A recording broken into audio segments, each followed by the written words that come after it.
What up, what up, what up? What's going on? What's going on, everyone? Man, we had not the greatest start today. I gotta say this. So, we tried going to go see Avengers. It's Sunday. Sunday as we're recording this, we tried going to see Avengers. I posted on Instagram saying, oh, shoot, I'm going to be going. I'm so hyped. The first showing of the day. Got there extra early. And we didn't realize that we could have just bought tickets online and they were sold out. We didn't know that this movie theater did that. And all the shows until 6:30 were sold out.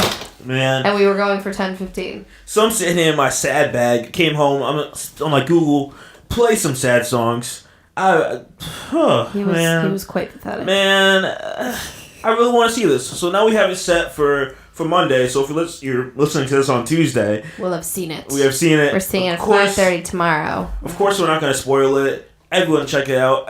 I just don't want to see spoilers. Since Thursday or Friday, I've been seeing video spoilers, and I'm just like, come on.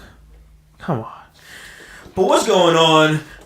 So for the new people that are just listening to us, what's up? I'm your co-host Shadell from PagingTheSimpsons. I am joined by my lovely fiance. Hey, it's Lauren. And as always, we're gonna get into some stuff. Oh man, so we got to start this off with some high energy because I was down. I was like, shoot, I really want to see everyone die. Is that a spoiler if I say everyone dies? I said that last We year. don't even know it for sure, though. So how is it a spoiler? I don't know. But, so let's get into some stuff here. So, I feel like a lot of people aren't into this, except for, I'll say, the real techie people, maybe. I don't even know. Maybe a lot of guys. Something like that. So, I want to get into, you're going to hate this, I want to talk about Tesla. Because they had their autonomy day last week. I think it was Monday or Tuesday. To be fair, I hate it because he talks about it 24/7. I plan on getting one over the next 5 years or less. Less. Whatever comes first. We got a house first. Whatever comes first. We got a house within those 5 years, so screw the car. Whatever comes first. The house. Okay. But if I'm saving up for a car and it's a hefty down payment, With what you're putting aside, you are not going to have a hefty down payment. You see this? This is the negativity that I have to deal with. I'm $10 a month? I'm going to reach for the stars. She's like, no, you're not. You're going to sit your black boy here. I'm like, yo, chill. Okay, I did not say that to be quite fair. You're trying to make me sound bad. What are you doing here. to me? I did not say those exact words. It sounded like you said it. What? It sounded like you said it and said it or didn't say it, whatever. You're trying to start controversy. It's all the same thing. What? Oh, you said it. You said, nah, you can't reach for the stars. You don't have dreams. What dreams you got? What? Your dreams better I did not say that! Your dreams better be imagining me. Your dreams better pay the money that it takes to get a Tesla. Okay, then get off my butt. Shoot. Alright. So I want to talk about this because I'm so hyped about this future. I'm not too heavy into cars. I like cars. I admire cars. All that stuff. But this is different. I just got into sexual. I can't put what in anything there because there's no hole. Oh my god, he went there. I was just joking though. There's no exhaust pipe or anything. So the charging port, it's not really possible there because it's there's no hole. It's just. Oh my god. Okay. So I want to talk about this a bit more because I got big into Tesla probably back in February. And since then, I don't own a Tesla, but you can ask me any question in the world, and I can probably have an answer for you. No joke. Because I've watched a bunch of videos. Literally what I've been doing over the last, probably 2 months is watching videos. I'm constantly searching Tesla on YouTube or Google or Twitter. I'm addicted. You know this. So I want to talk more about their autonomy day, because... just to give you guys a brief idea here, Tesla, their cars, because it's an electric car, you don't have to do any maintenance. So no oil changes, no emissions. Yeah, there's not as many moving parts. There's no engine, all that stuff. It's a lot easier. So you're saving money in that regard. Gas, electric is a lot more cheaper than gas. Yeah, really want one. And the fact that it has no maintenance, I'm like, yo, I'm in it. But then the next fact is that the car currently can drive itself, and all you need to do is like put your hand on the wheel every now and then as it like notifies you to make sure you're still paying attention. And soon, in the very near future, as we learned from Elon, it's full self driving is going to be coming to the car. So in the near future, you'll be able to buy a Tesla, type in where you got to go, and the car takes you there. Like, tell me that's not amazing. Amazing. Like how does this not like mind? Like, think of like all the work you do. Like, think about you going to like my drive to work is so stressful. Having to deal with all these people around me. To know that the car is handling this and I can just chill and take that stress off me, that takes off so much stress off me. Because like merging into lanes, like paying attention, all stuff, like if a car. Well, yeah, because you're 9 to 5, so you have all the crazy traffic. Yes. Yeah. So like seeing like having the car be able to see way more than I can, because remember we're looking left, right, back, up, like we're looking all around to up, down, horizontal, make sure sideways. Good. But the car diagonal. has sensors and cameras all around it, so it's constantly watching and checking everything. And I'm like, this is amazing. And then down the road, Elon said like probably like late 2020. I guess if he gets regulatory approval in states, because states have to approve that they want full self-driving, that, hey, like, Robotaxis will be a thing. So, like, you'll have an Uber driver, essentially, without having the driver. See, I feel like that's a cool aspect because, yeah, like we were saying, it's like you could literally kind of double dip because you could be at work and then also be making money from your car. Yeah. So, I mean, that's kind of... And it's a safety thing. Neat. Like, the car... So, currently, the Model 3 it's a sedan. That's the safest car in the world. Like, 5-star rating across the board. There's not a car safer than that car, literally. And also, the second fact is, there's no weird, creepy driver that's gonna be driving crazy. Like, I've been in some Ubers where this guy, like, whipped around a corner real fast to show off, or, like, did, like, a burnout, and, like, not a good experience. Stupid. Like, also, I'm sure women out there don't want to get into a car or want to get into an Uber by themselves. Like, I think probably last month or something like that, where some girl, I think it was in New York. I don't know. No, where was it? South Carolina, I think it was. Because they're trying to work on passing, like, some type of law where, like, you have to, like, put, like, some Uber signal, because I guess that's not, like, something there. To like notify that you're an Uber driver. So it's like, yo, if you can like order a Tesla from your car, from your phone, and be like, hey, I'm not, like, you don't have to worry because there's no weird creepy guy that's gonna be in there that's gonna take you to some field and kill you. Oh my god. It's a wild world. So when we were in Philly for your friend's wedding a couple of years ago, like, at least I had went with someone else when you and everyone else was already at the venue. And then I had went with your friend's girlfriend, like, in there. So, like, even though we're 2 women, at least there were 2 of us. Yeah. And then when I went to New York last year, I think it was, for the other brands that I worked in for Ulta, and I had went alone, I had an Uber by myself. And it's always a guy. I don't know. I always get guys with Ubers. But I've only gotten a girl, like, once. Yeah. So, like, I think both ways were guys, but thankfully they were chill. They were fine, so I didn't have to, like, worry. But I was still, like, it's always in the back of your mind. I'm like, okay, so I'm in New York City by myself and have to maneuver around. And that's the scary part. And, like, who'd we go? We went to Philly that time. I think we took an Uber to go to Love Park. And at the time, Love Park was under construction. Yeah, that stunk. I wanted to see it so bad. The guy, like, he didn't care. He just dropped us off there. He didn't tell us, like, if you're driving Uber, Love Park wasn't... Yeah, no, he dropped us off, and there's nothing. Like, nothing we could do there. He knew where we were Absolutely going. Nothing. So we just stood there and waited for another Uber. Because we literally... There was nothing else we were going to do right there. And he knew we were going there. We're like, Love Park. We said it! And he dropped us there and just let us go. I'm like, yo, alright. And we're like...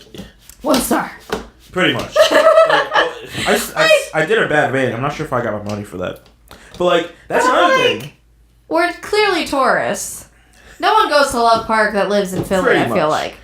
You do it once or twice, but you're not like making a point. But like that's my thing. Like, if you have a car that drives itself, it's a lot more safer because of how it's driving, and also the fact that you're not gonna have these like human interactions with someone that's a bit off. I guess you could say that is game changing. Yeah, that could possibly put Uber and Lyft out of business because I feel like a lot more people would go that route. I don't think they go out of business. It's a lot more cheaper. Because again, like we've talked about, Teslas, it's going to take a while for them to take over because you have to realize a lot of people are still going to get their gas cars. A lot of people can't afford it. A lot of people don't believe in it. A lot of people, just still want gas cars. There's a lot of factors that go into why it's not like Teslas are all of a sudden within 5 years everybody's going to have one. So you're thinking by the end of next year, especially when they're bringing out their Model Y, which is the SUV that I want because I really want an SUV in my life.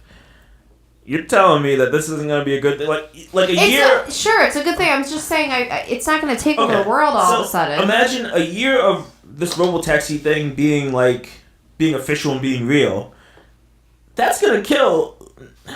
I wouldn't say like it's going to end them, but it's going to hurt them a lot. Because... if you're seeing in the news and it's like, oh, these things are a lot more safer driving-wise, you're not worrying about any sketchy things. So imagine it's like imagine after a year of like news that like, man, these cars are safer on the road. There's a safer driver on the road. Like, you don't have to worry about anything happening to you being in this vehicle from a human perspective or from an accident. I feel like some people still like the people aspect though. I feel like there's going to be people who don't trust a car by itself though. But that's what I'm saying. A year of this thing being a thing and you seeing how it works, you're going to be opting more to use that. Again, it's 50-50 maybe. Like I don't believe that. You also have to remember different age ranges of people and what they're comfortable with. Like I feel like especially the older generation is not going to adapt to this as easily. Okay, but you go on it with your son or daughter, they're like, "Yo, mom, let me show you this car could drive itself." And they'll start using it. I think Uber and Lyft might feel it in the aspect that maybe the volume of people using it and how frequent they're using it may hurt. And so like some drivers will get less hours or something like that. But I don't think they're going to go out of business at all. If anything, I'm waiting for them to partner someday. I don't think that's going to happen. Tesla wants the money. Well, they don't want to partner with anyone. Well, true, but I feel like why would we partner? I feel like Uber or Lyft would at least try it. They want to move. They would try some offer. They want to move to the direction of not having humans control the cars at all. Like I believe it in one point, maybe 20, 30 years from now, if Tesla's still a thing, you're going to see it be, we're like, you're not buying the cars. Like, you're just in a world where you have to pay to have a car come to you and take you to where you need to go. Mm-hmm. Like, I can see, like, where Tesla can spin this, because they're leasing stuff where it's like, the lease, it's not a lease to buy, it's a lease to give back. I know, that was crazy. So I don't think they're going to make it a used car thing. They're going to add this to their whole fleet because their also plan is for places that don't have a lot of Teslas, they're just going to put them out there. So like the, less populated places, maybe around here, not have a lot of Teslas. We got a place close by and hey. I love it because when people talk about conspiracy theories and stuff, like it's freaky to think like it's like a horror movie. Like what if one day just all of the electric cars took over and you couldn't control where it was going or how fast it was going or whatever, and it just kind of ended everything. It was it's like horror movie stuff. Whatever. I'm not afraid of that. Because I feel like you can't do that with gas cars, but with electric, I feel like because they're so controlled, I mean, you could. It's like, what if at the flip of a switch they just... But the new cars are doing that. You see the commercials for the cars where like, oh, we have... we're car tracking technology and this and that. Like, the new cars are doing it. They just can't do it as well as a Tesla can. I don't like it. So, I mean, it's happening. It's just happening at a slower speed. I don't know. It just amazed me because this is game-changing. And that's why I'm big on it. I love technology and seeing how, like, this is going to evolve and change. Technology money, honey. Uh-huh. And the next thing is, to speak on it, the Robotaxis is, you'll also be getting paid from this. So just like Uber and Lyft, you'll be making money. Like an incentive to me, to someone who... Of course, Tesla's like, okay, we're going to take a cut because we're helping with this. Like, even if you made your car payment per month, then Well, it's basically like your car's free. And that's the thing, like, which is cool. I'm like, if I'm working from home, I'm not sure how I feel about if I'm at work, but if I'm working from home, shoot, like, go out there. I'm not going anywhere, and when I'm ready for the car to come back, I'll be like, hey, come back. Like, that is crazy. Here, Tesla. Like, that is wild to me. Yeah, that's why I'm mind blown. I just had to talk about it because it's like, I'm so excited for this. Yeah. I don't know. I'm so excited. You guys check out videos if you're interested. Hit me up. Go down the rabbit hole. He's seen everything. Yo, he and it's doesn't like stop watching it. And the people that I have talked to about this, the ones that do know or don't know, they're super interested because you hear, first off, before you even get to the self-driving part, you hear a car has like zero maintenance. You have the, windshield wipers, the wiper fluid, like just basic things, tire rotations. You don't have to change your brake pads because you're rarely using it because it's using regenerative braking. Dog. Oh, you reminded me I have to ask the mechanic on Wednesday. See? About you don't have to worry about your brakes. fluid. Like, I at this point in my life, I so hate the freaking going to the auto shops all the time and scheduling time. Like, but the thing is, I hate okay, that. so on Wednesday, I'm going to, my air conditioning compressor broke last summer, which was so much fun. The last, 2 months of summer, I was dying. But I waited till now to save up for it because it's like $800. You said something like that, though, you still would probably have to be repaired because this car would have a regular AC compressor. well, any car would. But, So, but I'm thinking... There's certain things you don't have to fix, but there's certain things you still do. You have a Nissan Sentra, because that has not happened on my 98 Lexus that I had. It hasn't happened to my current car. Like, Okay, so it's just luck of the draw at that point. it goes to car quality. Like, it's not. Dude, I don't believe that. Nissan Altima. It's not like yours is so far above It's what I not, have. but it's better than the little entry models they throw out there. Hey, mine is not Like, entry. yo, okay. There's the little one before it, Versa. But I told you this, like, The so itty-bitty toy car. the little sun flaps, whatever they call those. Visors. The little Sun flaps. the little That visors. sounds gross. The little visors there, like, yours just popped off without Yeah, there's no literally push. both of mine are broken. The one of on each side. The part that you pop it in and out of, it actually came out of the ceiling. Yeah, it's like, and I just quality. haven't fixed either because I just don't care. But It's I'm the hoping quality. they don't completely fall off. It's like, I literally feel like it's the quality of the car. Like, nothing against you, and I know you like the car, but it can happen to any car. Okay, but to be the fair, quality it's of the I car. like the car because it does what it has to do. I'm one of those people. I'm like, get me from point A to point B, keep me safe, and everything a Tesla has. Funny that you mention it. Chill. and be reasonably affordable. This is my third car, See, but okay? that's the I have thing. never spent more than 10, 11,000 Okay, you can hold on out a and wait. used car, and then it can last you 5-10 years, and so Wait, well, guess what? That's not too You bad. can hold out and wait then, because currently I just read an article where used Teslas are selling way more than the other used vehicles like BMW and all those stuff. Maybe if I can get a used Tesla for 20,000, It's a lot. It's possible. Give it probably because 2-3 years. you're talking about and it's 35,000 and stuff. That's crazy. No, it's not. That's the normal. 35,000 is a brand new regular SUV. Well, first off, 35 is for the S model, which is the super high end. That car already new. would Used or start at- new? Used. But that car already starts at, well, not starts at, 50? but no, 80 to 100. And that's 2013. That car is That super hurts high my end. heart. All right, enough of this Tesla talk, but nonetheless, Yeah, check enough it out. of it. I'm done with it. I'm so hyped. I mean, we're going to continue talking off the mic, yeah, but. pretty much an hour from now, he's gonna say something else. Yo, check about this it. out. Yo, another cool thing. He doesn't stop. I'm not kidding. Yo, it's so dope, though. You buy. I told him the other day, I'm like, I would love to go one day, It's not just happening. one day where he you- doesn't say a thing. If you go about one a day Tesla. without it happening, I'm probably not in your life that day, and I'm doing something else. That's probably what's happening. Well, that got depressing real quick. I mean, how? I could be out, whatever, working. Why are you not or- in my life? I could be out with friends. What? Yeah, dog. All right, so I want to talk on something else here. I got really interested in this because I like having people in my circle that hustle, that are creative, that are really about their business. And with this podcast that we've been doing for about over 2 months at this point, like, yo, I'm hustling with it. Like, it's keeping with it. You see me on Instagram, you see me on Twitter, you see me on like all that stuff. Like, everything is handled by me.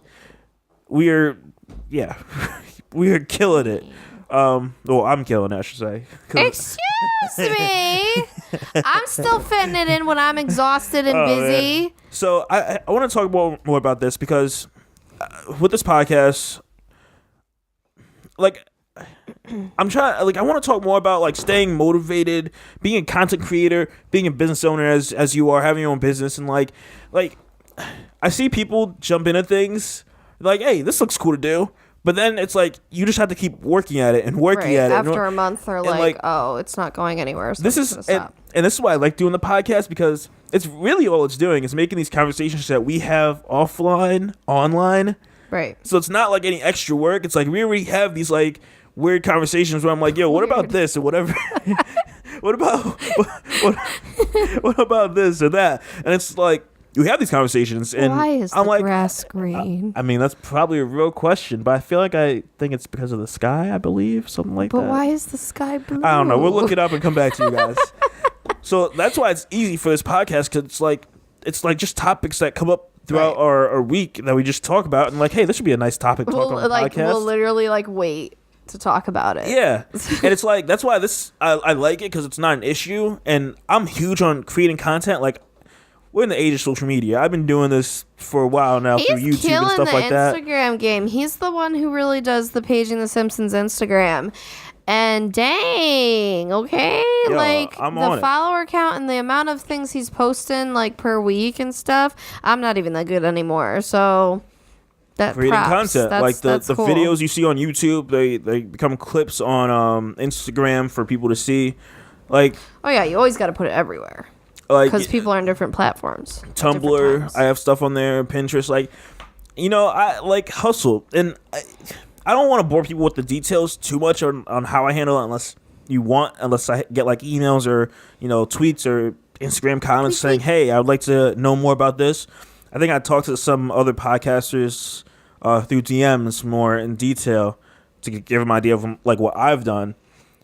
But like, I'm kind of curious, like, how do you stay motivated in your business? Because currently you're going through like a whole like growing thing. We have to like find more people to like assist. So how do you stay like motivated and stay grinding even when it's the slow periods? Well, that's a good question, because sometimes the real answer is you don't. So like, if you want to be completely real, it's really hard to be motivated 24/7 and be like pushing for something and be and like, what's the word, have faith that like it's always gonna work out, and have just it's hard. It's hard when it's slow. It's hard when things change in a not so good way. And when you try something new and maybe it flops, or, you know, something like that, there's a lot of ups and downs. So the reality is you're not always motivated. And that's why you kind of have to take steps to motivate yourself. Mm-hmm. Or like you said, being around other people who are motivated, or just business owners. They don't even have to be in your field. That's a big one for me. That's why I'm a part of multiple networking groups that I am, because yes, we act as referral sources for each other, which obviously brings revenue to the business.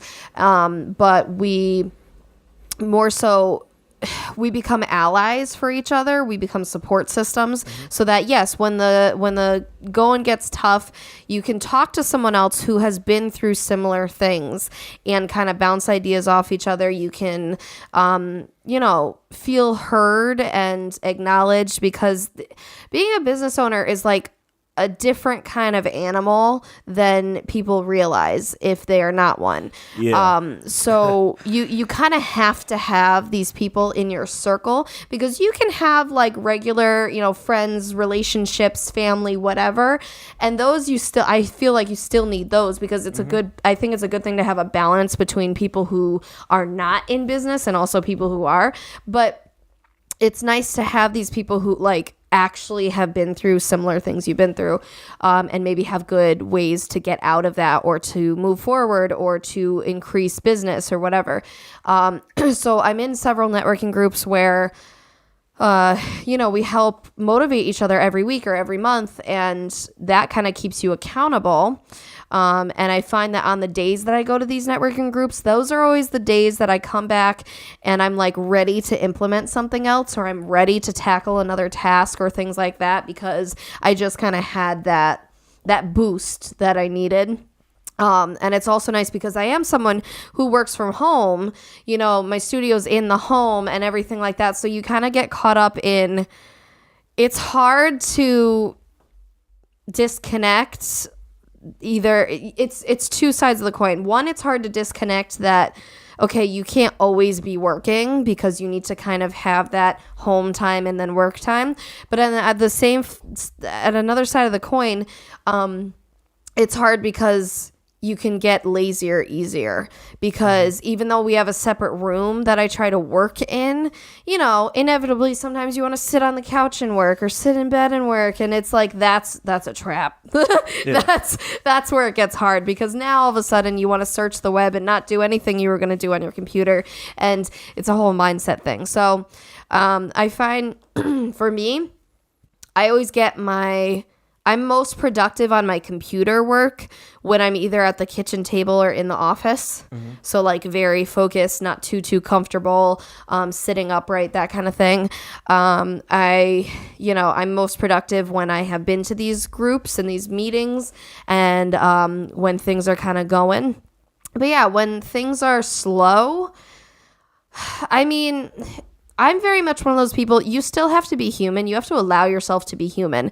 So if you start to second guess things, maybe like look into that. Look into, is there a certain part that you're either trying to implement a new strategy or a new, what's the word I'm looking for? Service or product.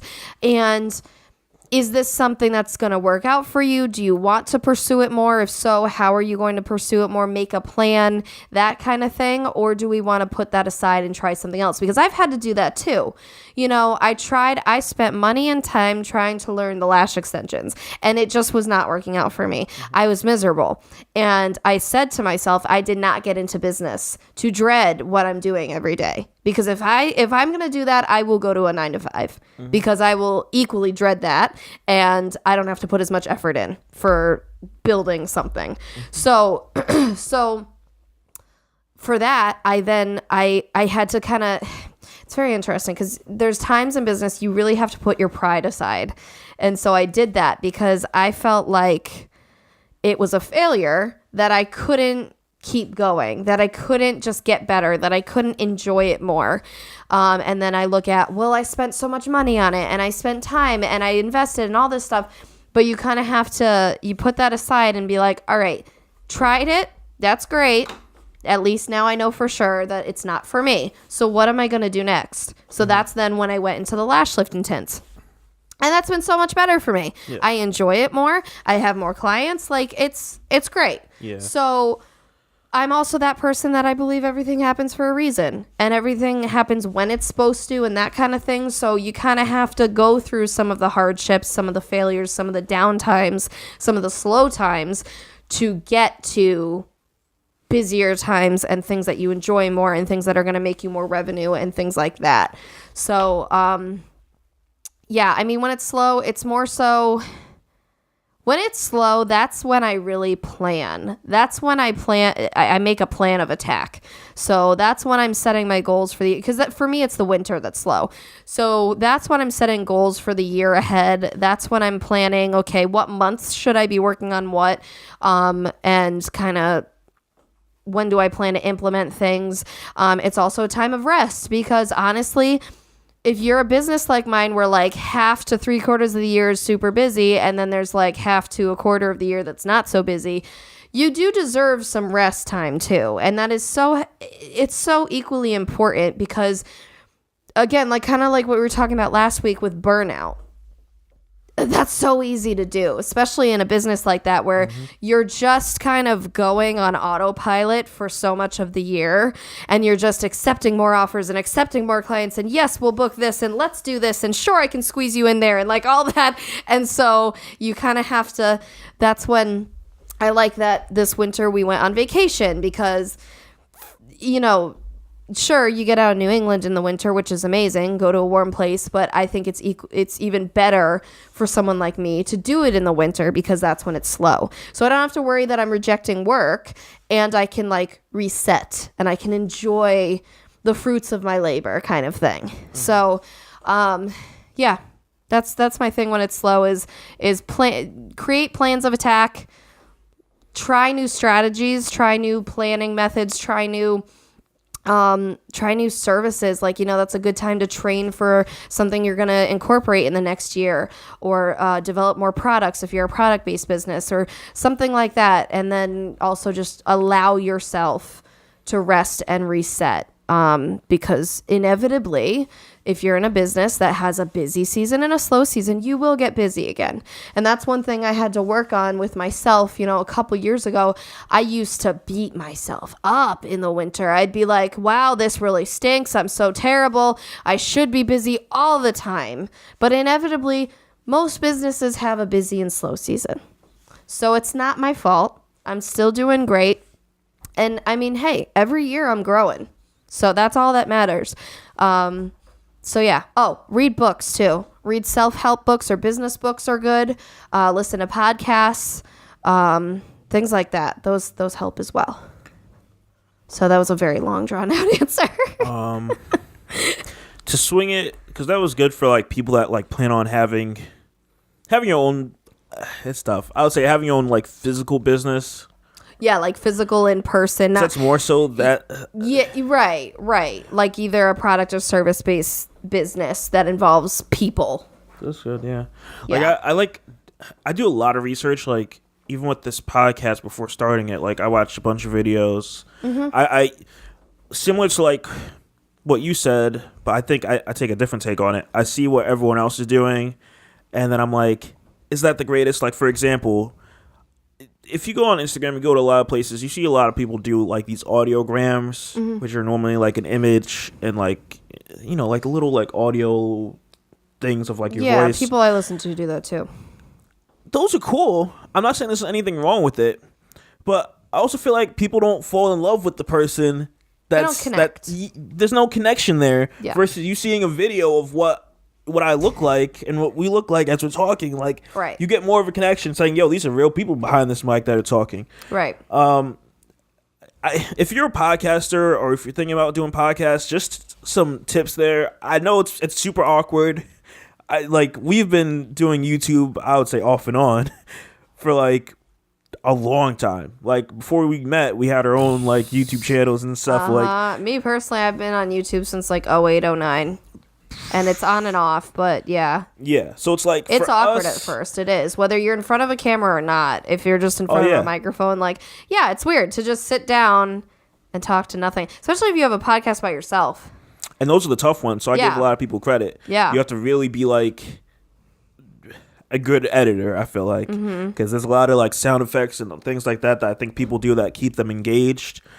There's a couple podcasts to listen to where it's just them by themselves and like being able to like make your podcast run fluidly, having one person right is and not get boring. Yeah, it's a skill. Like that is a skill. Yeah. I'm trying to keep it simple. One thing for me that was always my issue when it came to like doing YouTube videos and doing a lot of things, I guess online, social media wise, or anything I was trying to pick up. It has to be easy for me to like get to. So like I don't like going to my computer that much. I rarely use my computer, only to upload videos to YouTube and to record this podcast. Yes, everything has to be mobile friendly nowadays. For me personally. Oh, for me too. So when it came to making this podcast, I'm like, everything I do has to be done through my phone. Yeah. So I did a ton of research. I edit all my videos on my phone. I handle my audio on the computer. That's a quick few hours. That's no problem. Mm-hmm. And then like my whole social media all through my phone. Like majority of everything once I get the podcast up through like all the channels, it's really just handling everything else through my phone. Editing the videos that are going to go up through Instagram, all through my phone. Like, because I feel like when it becomes where you have to go back to your computer, you have to go somewhere else to like get this information, you kind of fall off that bandwagon and you don't feel more like interested in. Like, I have a folder dedicated to like all the stuff I need to create this podcast and make sure every week everything goes successfully.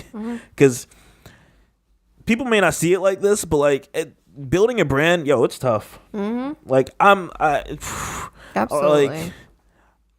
Like I know it was a lot of work for you because you have your other things happening. So I'm like, okay, I'm handling the editing of the videos. I match the audio that you're hearing of the podcast with the audio that's on the video of the podcast. Like, I have to line that up. Yeah. Like, there's so much of a process that goes with it, and it's just like, it's so much work. And it's like, some people will do this for a little bit and then get thrown off, and they're like, I don't know if I'm with this. And that's the thing too, is any type of business you get in, it's tough. Sure, there's a lucky few, but overall, nothing is going to happen immediately. So if you're trying it for a month and you want to give up, it's just not for you. Like, I'm still nowhere near where I'm capable of being in my own business or where I want to be. And I've been doing it for years. I mean, I started 8.5 years ago by doing it part-time on the side when I was in college and doing part-time jobs. And then about 4.5 years ago is when I started to take it more seriously, and I went into bridal. And then ever since then is really when it started to every year slowly grow. It is not it doesn't all of a sudden 1 year shoot up. Yeah. And it's a slow but steady progression. Every year I can look back and say I've grown.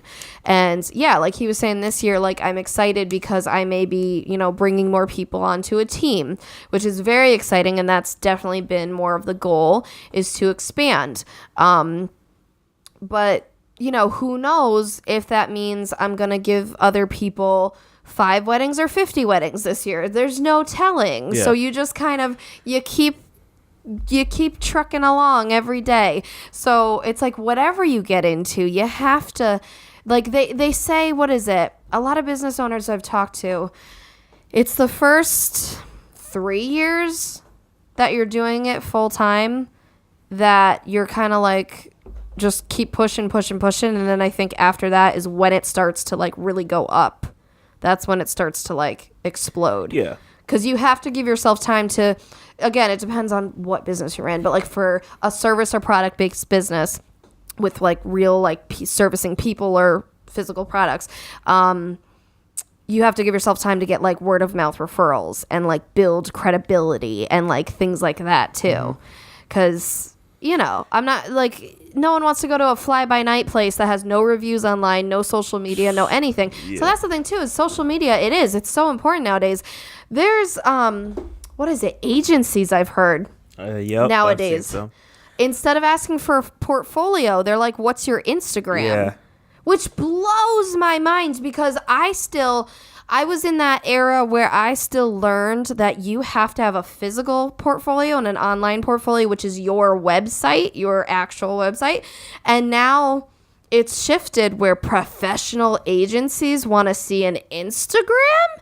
That blows my mind. They want to look at your follower count. They want to see like, and that blows my mind happening. Because sure, that it matters, but to me it was always about like, how is your work? That's why they wanted to hire you. But now, yes, they want to know, how are you? Yeah, like, how are you with people, and do you connect with people, and like that kind of thing. Yeah, it blows my mind. Yeah. Like, man, like, even I was debating when we made this podcast, touching on 2 things you just said there, where it was like, if we do this podcast, I told you, because I'm down for the long haul, I told you, like, we may not see any like traction or any people listening for, for like a whole year. We can go a whole year doing this and it not going anywhere. And I was completely fine with that, because I know these conversations we're having are just conversation. Like, it's not any extra work for us. It's just us talking because we like talking to each other. I mean, don't discredit it. It's work. It's work, but it's not anything major. I don't know. I downplay a lot of things, as you know, You so do. I don't know. You do, because I see you putting the work in. And that's the thing, too, is when he was talking about the phone, it's like, I think we talked about this, how you can do so much on your phone nowadays. People think you're just addicted to your phone and like just scrolling mindlessly all the time. But people who are business owners might actually be like texting another business owner or posting something or preparing something, a speech. They might actually be working on their phone. I have my phone and my computer with me when I'm working, and it's like I'll kind of go back and forth because I'm like, okay, I'll do a blog post on the computer, but then I'm like, let me do a couple Instagram posts on my phone. Like I'm well, that's the thing. Like that's why it's just another mode of like I'm on my phone and I find myself on Instagram a lot more having this podcast because I'm always watching what other podcasters are doing and like liking, supporting, and just like just networking. For you, it's more of an online networking. For me, in-person networking is huge. I think that'll never go away. But for you, it's like you have to engage with other people in your field online because it's the similar aspect that you guys can now shout each other out and you guys can, do collabs, and that's kind of the whole idea there. Yeah, I'd be totally down in person. to have some like Skype session with someone and have them like come on and like talk on some topic or something for like a Friday episode or something. Right. Like that'd be pretty cool. Yeah. Another thing I was saying, how we're talking about like having an online presence, like a lot of these businesses that don't have, like, for example, hopefully I don't get killed for this one. My uncle has a business and he doesn't have like a website. He doesn't do like the whole delivery service like the Grubhubs and the DoorDashes where you can just have things delivered. And it's just like you're, I feel like in a sense you're killing yourself. Like you see this with a lot of Chinese places where you have a few that are online on Grubhub, all those places. And then some that aren't, where you have to go there, you have to call to have a pickup or delivery. And it's just like, you're slowly killing yourself because more money's going to these guys that are actually online. Because, and the thing is, I think delivery drivers with restaurants are starting to feel it because it just makes more sense for restaurants to sign up with Grubhub or DoorDash or whoever because now you don't have to employ someone. Yeah, so they just take a percentage. Right, and that's they still get a cut. But you might see another person. You might see more business through that app than having a delivery driver, and you're not paying that delivery driver whatever you do, hourly, commission, whatever the deal is.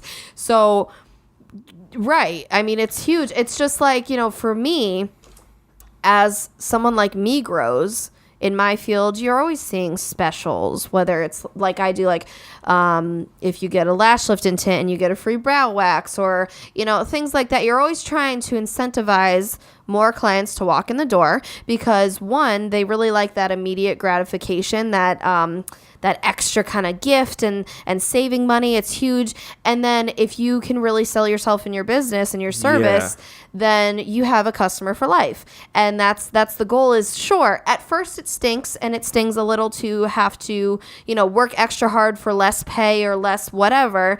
But the goal is that it ends up really working out later on, because a repeat customer is worth so much more than a million one-time customers. And it's funny that you say that because the way I view it for the podcast sense is like, yeah, I may have someone that sees the video on Instagram and listens to it and cool, but then they keep seeing these videos on Instagram. They like what we're talking about and like, let me check these guys out. And that's my repeat. Right. That's so you're giving them a little taste. And then they'll come look for more, and then they're like, "All right, I'm gonna subscribe on Apple or Spotify." And that's or why whatever. I push. Like, if I'm talking to any person that's doing podcasting or wants to be a podcaster, video is the way to go. Yeah. Well, honestly, any business, I will say, video is very important. I see on Instagram and Facebook that people who do videos, it could be anything. It could be like our financial coach had done a whole series for a couple years. Every single Saturday he'd have different little just tidbits about different parts of financials that, sure, maybe they're a little obvious, maybe they're things that a lot of people know, but then if you catch those people who don't and then you bring them in. It's kind of that. It's like, here's a little taste. I'm not going to give you the whole service, but then like, let's talk if you need some more. Let me show you what I can do. For me, it's like the whole tutorials and reviews and that kind of thing. And for you, it's showing the podcast. So like things like that. Videos I have seen, they do. Marketing companies are saying it. Videos are huge. Well, I'd be more... Facebook has videos. Like you'll be more likely to click on a video of whatever's happening because you're curious and then probably run in a rabbit hole of you listening to this person's content. You know what they also say is putting the captions on videos are very important. It is, because a lot of people have their phones on silent. Exactly. For me, I do. I'm always watching a video on silent for one reason or another, and it's true. I'm still gonna watch if I can just follow along. So I can't though. It takes a lot of work. And there's programs that caption them. He had used one. Well, you need to find me that. I'll pay it's like a nominal fee. It's like for it's like, not. I'm sure there's sites like Fiverr where you send some guy your video for a few dollars or whatever, and they'll like caption it. But it's a lot of work, and those videos. That's what gets you more engagement, because it's all a game if you think about it, because it's like you're kind of competing for engagement, who's going to comment more, like more, who's going to talk about this more with both the owner and other people. And with the videos, you kind of give people more of an opportunity to talk. They could say their opinion on something you said versus like, oh, that looks nice in like the photo. And it's just, they're taking over. Videos are hugely important. I personally need to do more of them. Also, the other thing, I'm going to call myself out here. I hate seeing long captions on Instagram. Like, if I can see a video, I'll be it's someone I find interesting. I'm gonna be more interested to like turn my volume up and hit play on that video for me to catch what you're saying versus me reading a long caption. And you know what's funny about that? In my world, those long captions are sometimes important. Man, I am not reading a long caption at all. And again, I feel like that, it depends on the person, and it also depends on the business. Yeah. Because for me, I've noticed, like, I do it every now and then. I don't do it all the time because, I'm not trying to have you read an essay every time. There's people I follow. Some people do all the time. That's what I was going to say. There's people I follow that literally do it every single post, and so I just kind of scroll by. So I also don't want to make you overthink or oversaturate, whatever. So, I every now and then do those, and I will tell you, I recently did it like last week or something, a long caption, because it was meaningful. It meant something to people and to my business and everything. Not only did it do really well on Instagram, Facebook, it did incredibly well. Yeah, incredible. Facebook, like so much engagement. That's fine, because you're used to that on Facebook. Instagram, at least for me, I don't like reading those. I go back and forth. It depends on how much I like the person, exactly, how much I care about what they have to say. And again, that's why you're building kind of this presence and this connection with people through these mediums. So then they will care about what you have to say, because there were people that read it and were like, wow, like that's awesome. Like I can really rely on you, type of thing. Yeah. So, yeah. Yeah, that's pretty much it. I mean, we'll probably go into more detail as things go on, as far as like the podcast on my end, because I could talk about this a lot of it, and then your business as that grows. But I just want to give more. I mean, if anyone wants to talk about specific things, whether it's your side of what you do or the podcast side, send your questions in, PagingTheSimpsons at Gmail, or hit us up on the social medias, all in the description. I have no problem talking through it on that specific platform. If you have any advice or want to know how we do things, I've talked to some other podcasters on various things to help them out. I'm totally down to help out, but I want to get onto this next thing, kind of focusing still in that realm of I guess being a business owner, because she is. I didn't want to talk about it at the time, but after seeing a lot of the hate and stuff, I'm like, I just want to weigh in on it. So I want to talk about Kim Kardashian, as you know, that she wants to be a lawyer. Or she's trying to be a lawyer. The thing is, and I love how you introduced that. I know a lot of people say crap about her, and I've done it too. And we can look at her a certain way.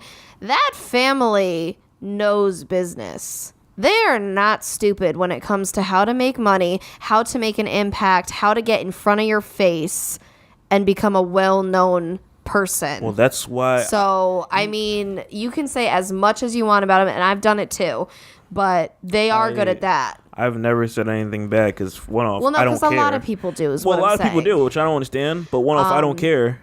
I understand. The thing is, I do get to the point where I understand. Like, if you have so much money, I feel like people get to the point where they get so much money, and it's like, it's just like excess. It kind of gets ridiculous at that point. And I hope you're like doing something meaningful with it. But I'm lost. Like, she's doing things now. Like, she's been, what do you call it? She freed a few people from like wrongfully being in jail. I saw that. Like, she's done a lot of things. And of course, as we know, her dad was a lawyer.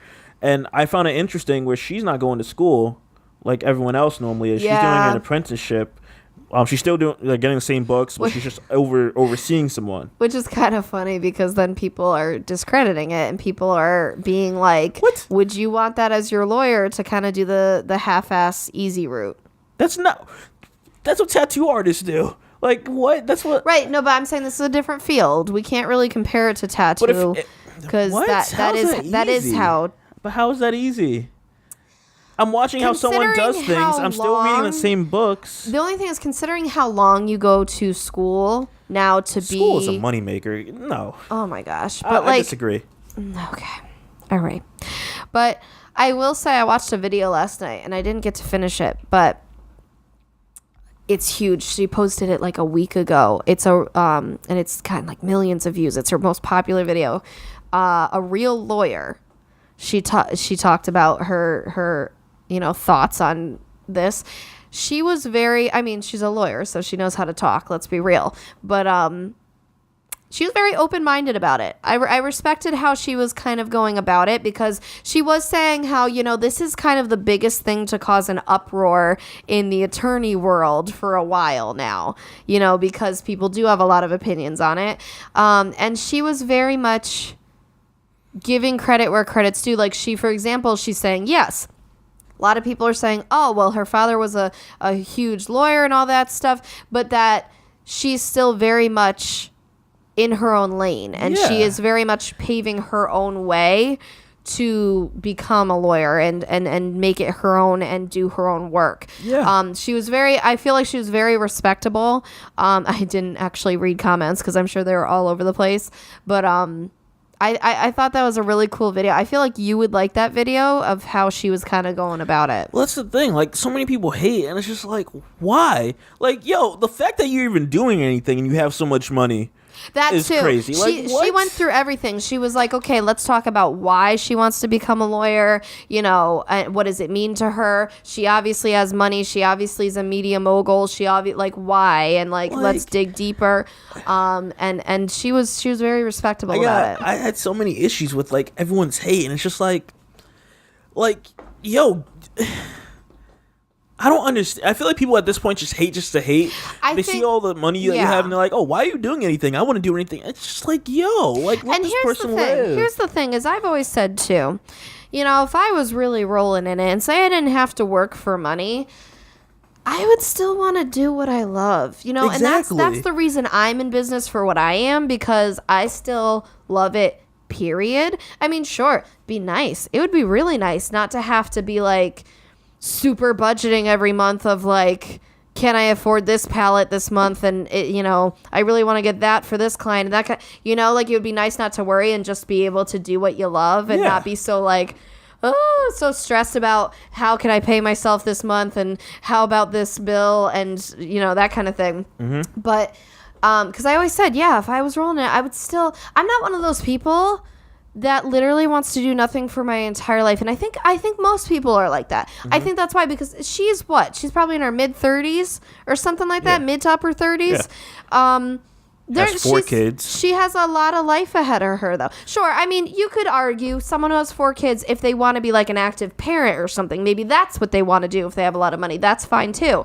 But, she has a lot of life ahead of her versus someone for example, my dad. He's, worked his whole life, and he's just at the point where he does pretty much deserve to just do nothing if that's what he's so pleased. If he had the money, you know, he has some health issues and he has done so much that someone like him, if you're older, you know, say your retirement age, that is the point. You kind of want to, you paid your dues and you want to just kind of veg out. That's cool. But I feel like if you're someone who's our age, 10, 20 years older, I mean, you still have a lot of purpose and a lot of life left. I couldn't imagine, like, even if I could vacation every single week for the rest of my life, sure, I would do a good amount, but I feel like, one, I would still want to be home because, you know, you're just cozy in your own home. And two, I would want to just do something with purpose and meaning. And I feel like that's what it is. And that's what is amazing. And why we're not commending this enough.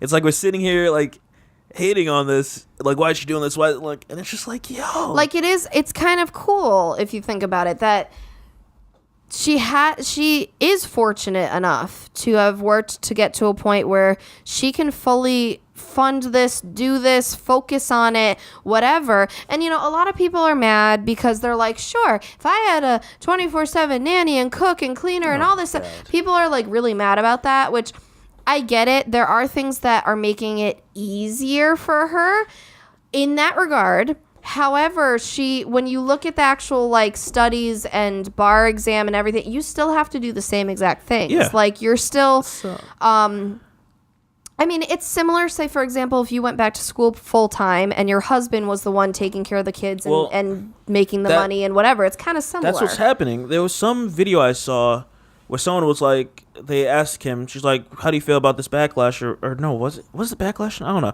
Or she was pretty much telling how, like, she told Kanye, like because I'm working and, like, studying, you're going to have to take up more of the kid stuff. And it's like, yeah, we don't know if she pushes a bit more to, like, a nanny or a babysitter or whatever. But from what I've heard, it sounds like a lot of it where she's communicating with her partner and she's like, hey, you know, we have these 4 kids now and you're going to need to help me out a bit more because I'm going to be studying. I have to put all my energy into this, all this. And she was like saying, like, how, like, she has to, like, do these swatches and as she's like doing these swatches on her hand for her makeup brand, she's also, like, studying, like, she's, like, multitasking, and it's good for her kids to see, like. We also have to remember, she's actually not working while she's doing this. Yeah. That's the incredible thing. Because, again, you can discredit all you want and you can be jealous or whatever the heck it is of her looks or her money or whatever. But she is still putting work in while doing this now. So now she's putting the work into the actual lawyer stuff, but she's still doing stuff. She's not even like where an average person would basically be like, I'm not working, period. I'm just going to study and you're going to be the only income and you're going to be the sole like parent and that stuff. Yeah. So, yeah, I mean, like, and again, I really think it's a purpose thing, which I admire because, again, think about it personally. If you didn't have to worry about money, what would you do? What is something that would be meaningful to you and contribute to the world and to your happiness and to the betterment of others or whatever? What is something really purposeful and meaningful that you would do if you had nothing else holding you back? I think that's cool. And, like, the next thing, I really feel, I'm so curious because I've seen this a few times come out of Kim's mouth where she's like, she wants her kids to be great people, to treat people with respect, this and that. I'm so curious to know how her kids are going to turn out because I feel like people are going to expect the worst. But from what she's saying, I really feel like she's raising these kids to be like well-behaved, like normal kids. Like, they don't want them to live like they're like higher up than other people. And it's like if she's preaching what she's saying to us, I don't know. My only thing is I think it's automatically harder for celebrity kids because you could be teaching them values, but they automatically, from when they're born, are in more wealth, more, you know, better birthday parties and better, you know, toys and better whatever it is. They're automatically kind of up a little bit. It's not like they have that suffrage of any type. So true. You do have to be very active in being like, so you're going to do laundry, you're going to do, you know, you're going to learn how to cook, you're going to do that. Because even you can have a cook still, but I think you should still teach your kids to cook. Like there's still, And I don't know. I just worry that as they get into being teenagers and young adults, that there's still a sense of entitlement there just because of money. But that's up to the parents. So it just sounds like Kim's down to put it like laid down. I don't know. I'm not really stressed about it because, one, I'm never going to meet these kids in my life. But I don't know. I just find that dope where it's like you still have that being your focus where you want your kids to grow up and like treat everyone the same and respect everyone. I find that very cool. Because I like how like Will and Jada handled like raising Jaden and Willow. Mm-hmm. Like you never saw them like go through like them finding themselves like online. There's a few things where like I think like Willow like shaved her head and everyone got like weirded out. But it's like, yo, if you want your kid to like, God, what teenagers do? Think about when you were a teenager. We all made like style mistakes. You know, like my face was orange at times.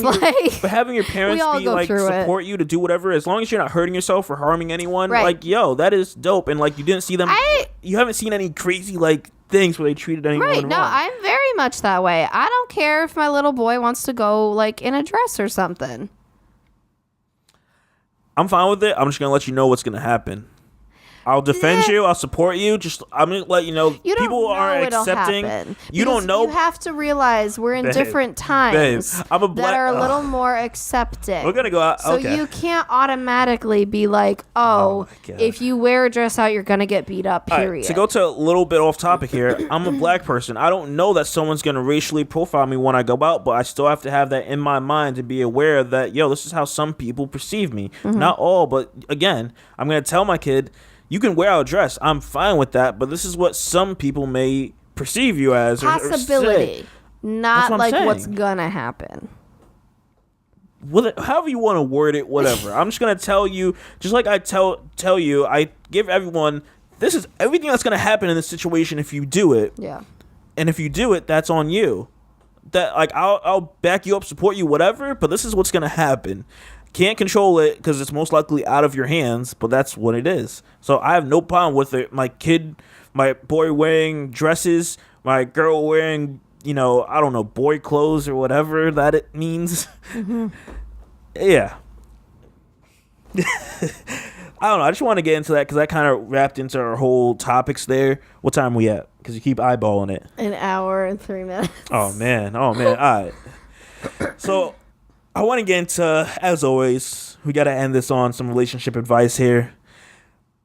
I feel like you're going to have some fun with this one, and I'm not going to like it. Oh, man, it is a long one, but it's all good. Oh, boy. All right, so check it. My husband cannot stick to our budget, and we are starting to resent each other because of it. Uh-oh. He spends $100 a month on Steam, and I think that's absurd. Steam is it's where you can buy games for PC. Oh. Like it's a digital platform. It's like the App Store for your phone, but PC. But yeah. So she goes on to say, my husband seems to think that he constantly needs to be purchasing new games, and I don't get it. For hobbies, I draw, watch TV, play FTB games, which is free to play games on my phone. Okay. Read, go on walks, browse Reddit. Nearly all of these are free. We have quote unquote fun budget for a month, and it's $100. This includes going out to see a movie, doing escape rooms, fun things we could do together. Last month, my husband spent $120 on Steam on random junk that we don't need. Hiking gear, neither of us hike. That's what she said. Like he bought hiking gear, but needless to say, I bought nothing fun for the month because our budget was gone. Yep. We agreed that I would get the fun budget this month because he spent the whole thing. This month, he spent $86 on Steam, and I spent $20 on new adult coloring books and markers. I couldn't get nicer markers because it was out of our budget. It has been this way every month with him spending our whole budget and us fighting about it. Mm-hmm. Not to mention all the times he has gone hundreds of dollars over the budget, buying completely useless, stupid stuff, like spending $300 on a weapon that he has multiples of.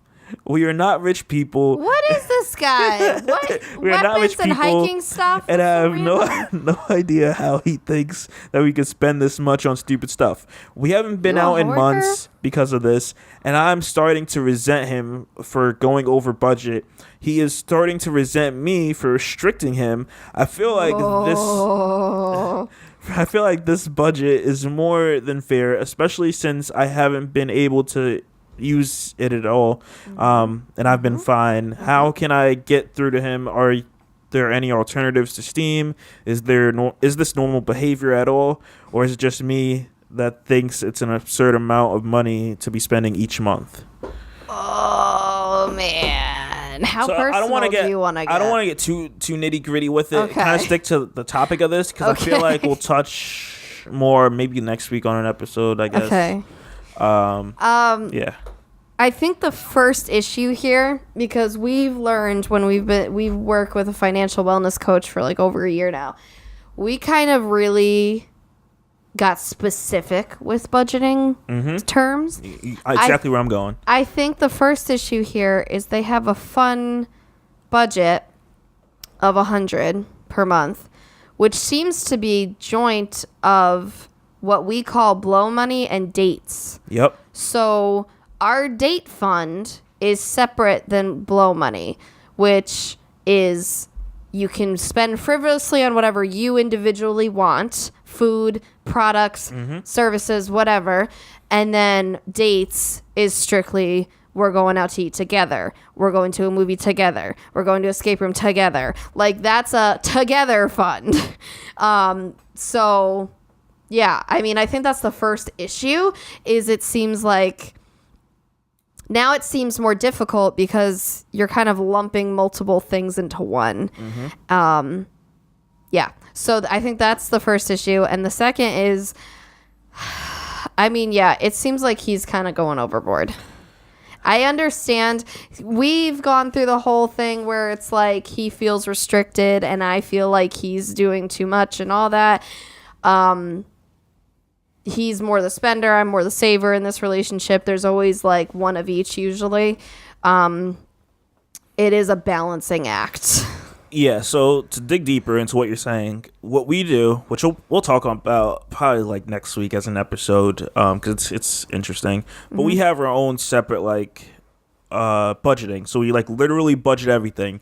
Like Netflix is 15. Gym to is the penny too. Yeah, gym is $10. And we So $10.23 each. we per break month. it down yeah. like literally everything that's gonna everything has a dollar amount associated to it. Yep. It's pretty We detailed. do it all through our checking account. We use a thing called YNAB, which is really It's you need a budget. it's a paid. You get a a paid trial, service. and it's a paid service after that. We put aside, I think, $7 a month for it. We so even whatever budget for is. that. Yeah, no, literally, like everything.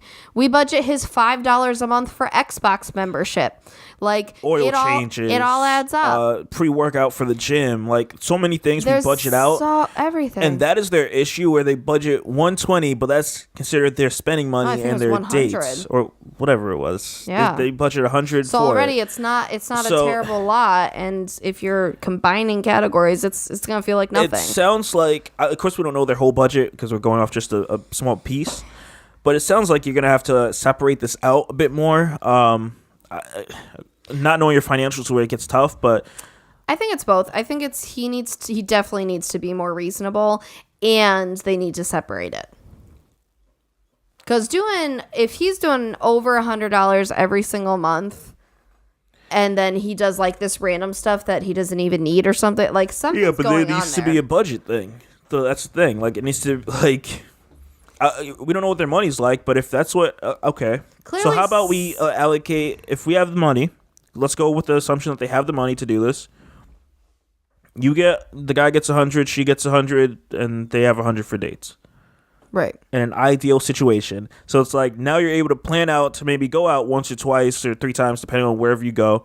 Out on the movies, out on a dinner date, whatever the case is. Something that's cool about this app and this website that we use is so it tracks everything. It's connected to your bank account. So when you budget stuff, you're in the green. There's like a little bit of money there.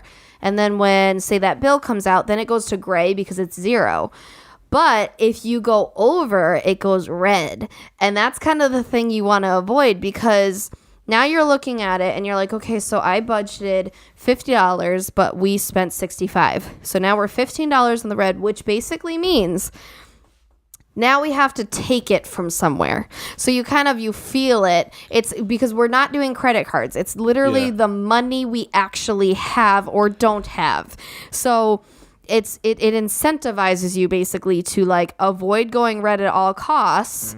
Or if you do go red, make sure it's like a category that matters. Like, for example, this month we went like $5 in the red with pet care or something for some odd reason. But it wasn't over something like frivolous. Okay, so then we kind of figure out, what do we move where? It's very systematic. Like, you have to figure it out. And I think it does help to work with someone to kind of figure out what are the categories you need and how much do you need in each category. Because that's kind of nice that when we were setting it up, we kind of had this unbiased person be like, well, this is probably a reasonable amount versus like how we felt. Well, it's also it's simple stuff, because like, for example, like emissions, emissions comes every 2 years, so $20 every 2 years. You're literally budgeting that over 2 years, so it's literally dividing $20 for 24 months, and you literally add that in every month, and you divvy that in. And every time like something happens, you recalculate. So like every few months, I recalculate the averages of like electric, gas, and water and supplements. And, when emissions comes, then you recalculate it to make sure you have enough for his car and then my time the next time. Like you constantly are kind of keeping on top of it, but then you're not worried. Like, we had to re-budget the car repair fund so many times during the winter just because things kept happening. However, when I get my AC compressor fixed on Wednesday, I'm not worried because I know that we have enough. I don't have to pull it from our savings account. Yeah. It takes a lot less stress. And for me, like, because I'm the spender in this relationship, so for me, what I've been doing a lot more for myself is like, okay, I want a Tesla. So I'm like, I have a certain amount that's allotted to me. I have to make sure I have enough to like get what I want for that month, and also maybe sock some away to at least have something to go towards down payment whenever my car wants to die out on me or something. Like, just future planning is literally what this budgeting system has helped us with, and gives you like roadblocks or like a road to follow throughout every month. It's like, okay, you have a certain amount to stick to. Of course, you may go over. I feel like there hasn't been a month where we've gone over on at least something, whether it be minor or not minor. And it's just like, okay, it's a lot of readjusting and figuring stuff out. Yeah, you put things there. Of course, you have little things that happen, but it's just working with it and having that budget to like stick to has helped a lot. Like vacation plan, just having something to work with instead of just guessing it just makes life easier. Really, something that has to be split up. I would probably let's say they don't have the money to break out 100 for their fun money for her, for him. Okay, maybe they break down where they both get $50 each, and for fun money maybe they add like 75 or 50 there or something. Like maybe at least have one date night that month or something. It really just comes down to like budgeting and playing with it. I mean, we'll probably dig a bit more into this on some like Friday episode to get more in detail, I guess, if that's if we kind of see what people want. Man, it's so tough because before this, how were we handling it? Before this was tough. It wasn't the greatest. Before this, we were charging everything and paying it back. Yeah. But that's a dangerous game to play because it wasn't always getting paid back right.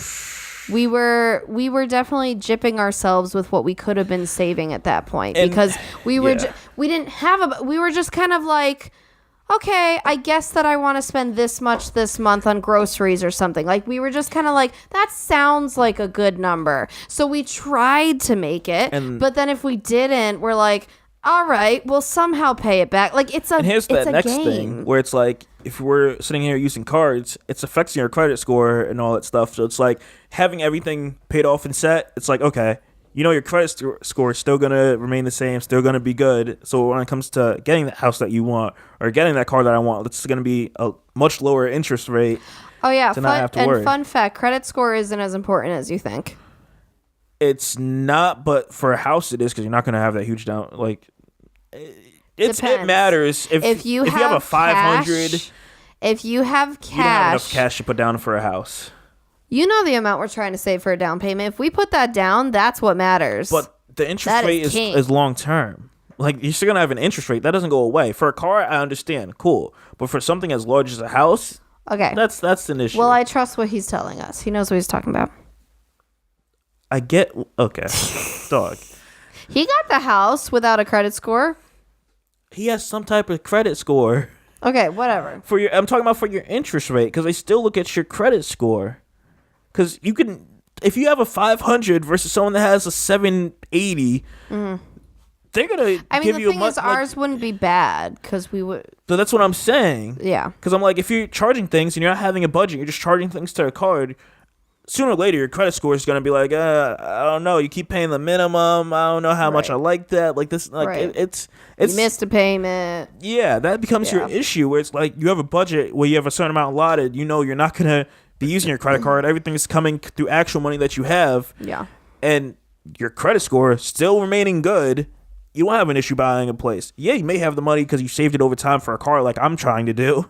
So it's like having that down payment. It's all good. Like, I'm gonna hopefully knock on plastic on this table here. Who knows? I may have a Tesla payment that's like $200 is what I'm hoping. Get a nice used bad boy. So I don't know. But get something that's like reasonably low, because I've been saving so much of actual money to put towards this. It takes a lot to get used to. Trust me. We'll get into that in a later episode, but it's all on just budgeting, finding what works for you, and just sticking to it. It takes a lot of hard work. You have to be like in that mindset, and it all falls into line once you have all that stuff, a budget and everything necessary to maneuver through these bills. That's all I got for that. Man, this has been a long episode. What's the time count? You keep checking. 1 hour and 18.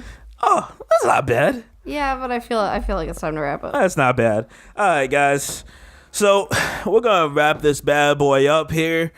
Man, I just want to say, shout out to everyone listening. If you made it this far, I appreciate the support. We appreciate you. I'm totally down. I keep saying this like probably every episode if I don't forget. Send in your questions. If you have topics you want to talk about, hit us up on email. We're on all social media networks that matter. So Twitter, Instagram, Facebook, all in the description. Not Vero. You remember Vero from like 2 years ago that didn't happen? On the low, I keep trying these like little social media networks. Stop trying to make Vero happen. It's not going to happen. I try so many ones. Okay, and I'm girls just like, will know that reference. I don't get that. He's like, what? Oh man, I'm getting dehydrated. But yeah, so check. I just want to say I appreciate the support. Thank you for everyone listening. If you're a new listener, shout out to you. Existing listener, shout out to you. All that good stuff. Check us out. If you want to see not the live video, but the video of this podcast, it is up on YouTube. Also, 12 p.m. Eastern. If you're on there looking now, check it out. Paging the Simpsons. If you're listening to us on iTunes, please give us a rate, review, as you would say. This one you're like 5 stars. Really? Yeah. I say that all the time. Yeah, you said it in the last couple episodes. 5 stars. 5 stars. Yeah, we're gonna wrap this up and roll out. This Friday we are giving you a wedding update. So stay tuned for that. We didn't do one in April because a lot of things were happening. It just felt better to give you the 1st of May. Yay. So check that out. It is going live. 5 a.m. Friday. With that being said, guys, Time. I am your wonderful host, Shadell. Only one of them. I am I'm the greater host. No! I'm the greater host of Paging the Simpsons. No, we're not doing Shadell. this again. You were fine for a couple weeks. We're not doing this again. I'm joined by my lovely better half. Yeah. And you are? Lauren, the better half. Okay. The best half. We'll check you guys out. Hit me up on all social media. I'm so down to talk to people. Let's get it. He's so down. We'll see you guys this Friday. Bye. Peace.